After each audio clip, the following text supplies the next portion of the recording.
Hello दोस्तों, welcome back. आज की स्टोरी है बांझ। तो चलिए पढ़ते हैं कहानी। 14 साल की उम्र में जब खेलने कूदने की उम्र होती है तब रिश्ता हो गया। उस समय में सभी की लड़कियां 12-13 वर्ष में ही ब्याह दी जाती थी। शादी का मतलब भी पता नहीं होता था। बस ये सोचकर खुश होते थे कि नए कपड़े मिलेंगे। माँ थी नहीं तो पिताजी ने बस जो थोड़ा सा घर का काम काज सिखाया वही आता था। शादी का दिन आया और बस सारी रस्मों के बाद विदाई का वक्त भी आ गया। रोते रोते डोली में बैठकर ससुराल पहुंच गई। इतनी आलीशान हवेली देखकर मन ही मन बहुत खुश हुई। तभी सासू माँ की आवाज़ आई, अरे जल्दी से कलश लाओ, बहू आ गई है। और मैंने घूंघट की आड़ से अपनी सासू माँ को देखा। आंखों में एकदम सख्त मिजाज की लग रही थी। मुझे सच मानो थोड़ा डर गई थी उन्हें देखकर। सारी रस्में खत्म होते होते रात हो गई थी। बिस्तर पर लेटते ही नींद आ गई। सुबह सुबह नौकरानी ने आकर जगाया था कि चलो रसोई बनाने की रस्म है। तैयार होकर रसोई में गई और खीर बनाई। सबने तारीफ भी की, पर सासू माँ ने कमी निकाल दी। साथ ही साथ हिदायत भी दे दी कि अब बचपन छोड़कर कुछ काम काज सीख लो। 15 दिन बाद मेरे पति को भी हॉस्टल जाना था, क्योंकि वह तब बीए कर रहे थे। खैर, अमर भी हॉस्टल चले गए और मैं अकेली रह गई। अपनी सास और ससुर के साथ पढ़ती। बीच बीच में अमर चिट्ठी लिखते थे, पर पहले सासू माँ पढ़ती थी, बाद में मेरे पास आती थी। उम्र कम होने की वजह से इतना फर्क नहीं पड़ता था। मेरे अकेलेपन का साथी था आम का पेड़। हाँ, वही आम का पेड़ जो हवेली के पीछे के आंगन में लगा था। उस आम के पेड़ के नीचे एक कच्ची मिट्टी का कमरा भी बना हुआ था, पर वो पेड़ फल नहीं देता था, इसलिए सारे हवेली वाले उस पेड़ को बांझ कहते थे। पर मुझे ना जाने क्यों उस पेड़ से बहुत प्यार था। जब काम से निवृत्त होकर कुछ फुर्सत के पल मिलते थे तो एक वही पेड़ मेरा साथी होता था। उस पेड़ को देखते हुए मैं अपनी सारी थकान भूल जाती थी। 2 साल बीत गए और मैं 16 की हो गई। अमर की भी स्नातक की पढ़ाई पूरी हो गई थी। आज अमर वापस आ रहे थे। सासू माँ सुबह से ही तैयारी में लगी हुई थी। खुद ही रसोई में जाकर सारा जायजा ले रही थी। मैं भी बहुत खुश थी कि अब मुझे अकेले नहीं रहना पड़ेगा। 16 सिंगार के साथ मैं पूर्ण स्त्री की तरह महसूस कर रही थी। आज मांग का सिंदूर कुछ अलग ही लालिमा लिए हुए था। शायद वह लालिमा मेरे चेहरे पर भी दिख रही थी। तभी तो मेरी सास ने मुझसे कहा कि जा अपनी नज़र उतरवा ले। अमर आ गए हैं, हवेली की हलचल से पता चल गया था। मुझे खाने पीने से निवृत्त होकर सब आराम करने चले गए। अमर भी कमरे में आ गए थे और मैं बस शर्म से लाल हुई जा रही थी। तभी अमर ने मुझे तोहफा दिया, एक सुंदर लाल साड़ी। पर मेरे लिए तो अमर का वापस आना ही सबसे बड़ा तोहफा था। हमने ढेर सारी बातें की, जिनमें कुछ शिकायतें थीं, कुछ प्यार था। और समय बीतता गया और 2 साल कैसे बीत गए पता ही नहीं चला। अमर और मैं एक दूसरे के साथ बहुत खुश थे। एक दिन अचानक पता चला कि मेरे पिताजी बहुत बीमार हैं। अमर मुझे लेकर तुरंत रवाना हो गए। पिताजी मुझे देखकर बहुत खुश हुए, जैसे मेरे लिए ही अपनी सांसों को रोका हुआ था। और फिर मुझे अमर के हवाले करके वो इस दुनिया से चले गए।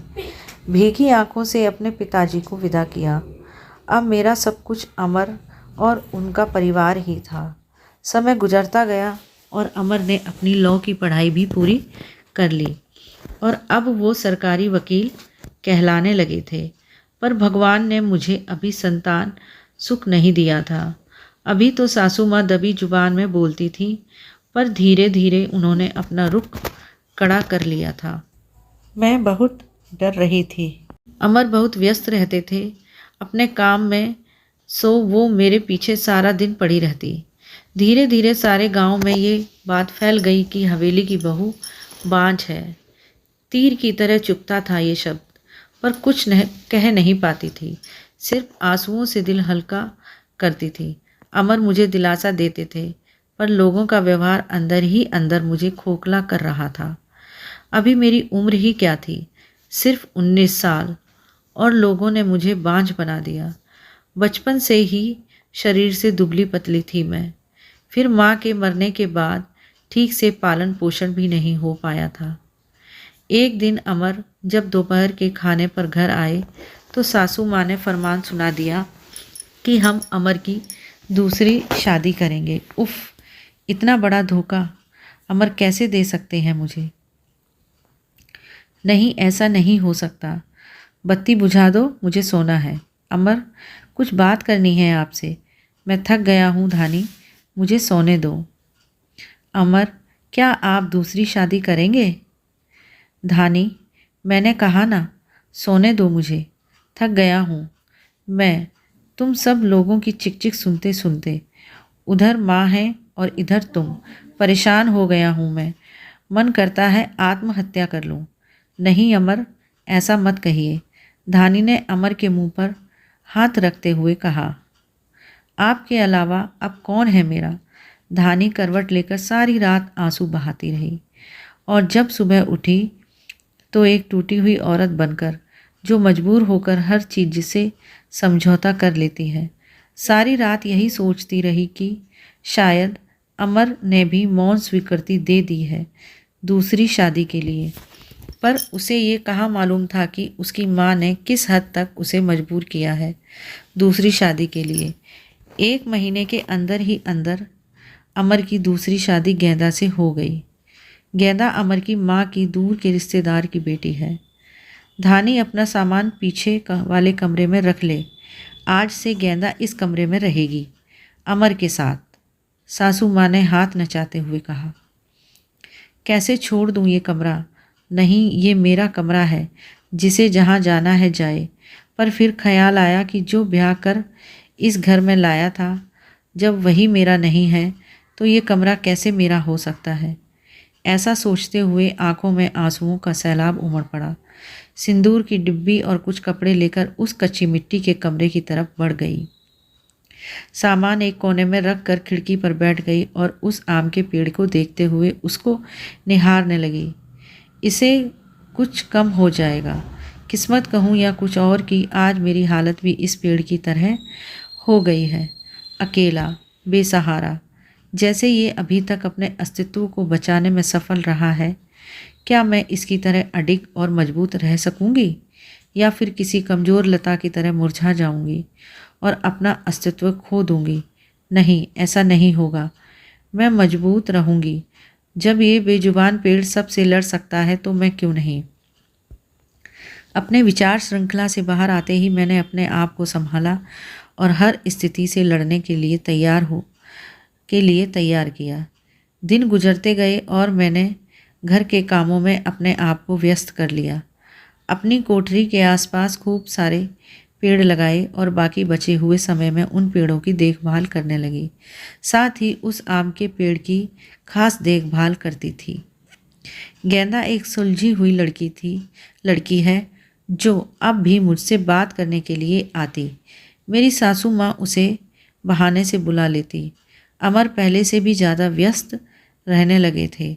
मुझसे बात तो करते थे, पर एक पछतावा हमेशा उनकी आंखों में दिखता था। शायद मेरी हालत देखकर बुरा लगता था उन्हें, पर माँ के खिलाफ जाने की हिम्मत नहीं जुटा पाते थे। गेंदा के दिन खुशी से गुजर रहे थे और मेरे दिन बस गुजर रहे थे, और देखते ही देखते वो दिन भी आ गया जब गेंदा ने खुशखबरी सुना दी कि वो माँ बनने वाली है। पूरी हवेली में त्यौहार जैसा माहौल हो गया। सारे नौकरों में तोहफे बांटे जाने लगे। मैं भी बहुत खुश थी कि चलो अच्छा है, अब घर में एक नया मेहमान आएगा। शायद मेरी ज़िंदगी का सूनापन अब ख़त्म हो जाएगा। गेंदा बहुत कमज़ोर थी और उम्र भी 16 साल। उसे बहुत तकलीफ़ होती थी। अब सासू माँ का आदेश था कि उसकी अच्छे से सेवा की जाए, जिससे कि उसकी कमज़ोरी दूर हो जाए। सारी देखभाल के बाद भी गेंदा का वजन कुछ खास नहीं बढ़ रहा था। एक दिन चिंतित होते हुए मैंने अमर से कहा कि गेंदा को शहर में किसी अच्छे डॉक्टर को दिखा लाओ। पर सासू माँ ने ये कहकर मना कर दिया कि हमारे भी बच्चे घर पर हुए हैं और अमर की वही पुरानी आदत कि अपनी माँ के खिलाफ वो जा ही नहीं सकते थे। एक दिन गेंदा की तबीयत कुछ खराब होने लगी। उसकी सांस बहुत फूल रही थी। घबरा कर मैंने गांव के वैद्य जी को बुलावा भेजा। वैद्य जी ने आकर कुछ दवाइयाँ दी और खून की कमी भी बताई। और जब मैंने अमर को ये सब बताया तो सासू माँ ने मुझे गेंदा से दूर रहने का आदेश दे दिया, ये कहकर कि बांझ की छाया भी नहीं पड़नी चाहिए गेंदा पर। खैर, मुझे गेंदा से दूर कर दिया गया और मैं फिर से अपनी कोठरी में अकेली सारा दिन बंद रहने लगी। या ये कहूँ कि अंदर ही अंदर मैं खुद भी डर गई थी कि कहीं सचमुच मेरी वजह से गेंदा को कुछ ना हो जाए। कुछ दिन बाद रात में नौकरों का शोर शराबा सुन के मैं आंगन की तरफ भागी। देखा तो गेंदा के प्रसव का समय आ गया था। गांव की बूढ़ी औरतें और दाइयों को बुलाया गया। पूरी हवेली में हलचल का माहौल था। मैंने अमर की तरफ देखा, बहुत डरे हुए लग रहे थे। मैं उनके पास गई और उन्हें थोड़ा धैर्य रखने को कहा। थोड़ी देर में बच्चे की किलकारी गूंजने लगी। हम सभी की खुशी का ठिकाना नहीं था। पर तभी काकी ने बाहर आकर बताया कि गेंदा की कमजोरी और खून की कमी के कारण वो गेंदा को बचा नहीं पाए। बेटी को जन्म देते ही गेंदा का देहांत हो गया। हाय, पोते का मुंह नहीं देख पाई मैं, अब कैसे मेरा वंश चलेगा। सासू माँ का विलाप सारी हवेली में गूंज रहा था। उस छोटी दूध मुँहे बच्ची को देखकर मेरा कलेजा मुंह को आता था। ऐसे लगता जैसे वो मैं हूँ। मैंने उसे कलेजे से लगा के रखा। जिनकी माँ नहीं होती वो बच्चे कुछ ज़्यादा ही समझदार होते हैं शायद। जरा भी परेशान नहीं करती थी वो मुझे, बस दूध पीते ही सो जाती थी। सासू माँ का वही राग चलता रहता कि लड़कियों से वंश नहीं चलता है, पर अब शायद किसी को फर्क नहीं पड़ता था। अमर अब पहले से खुश रहने लगे थे। ऑफिस से आते ही मेरे कमरे में आते और गुड़िया को खिलाते। मुझे भी अमर को खुश देखकर अच्छा लगता था। साल बीत चुका था गेंदा को गए हुए और गुड़िया को आए हुए। आज गेंदा की बरसी है हवेली में। छोटी सी पूजा रखवाई है मैंने।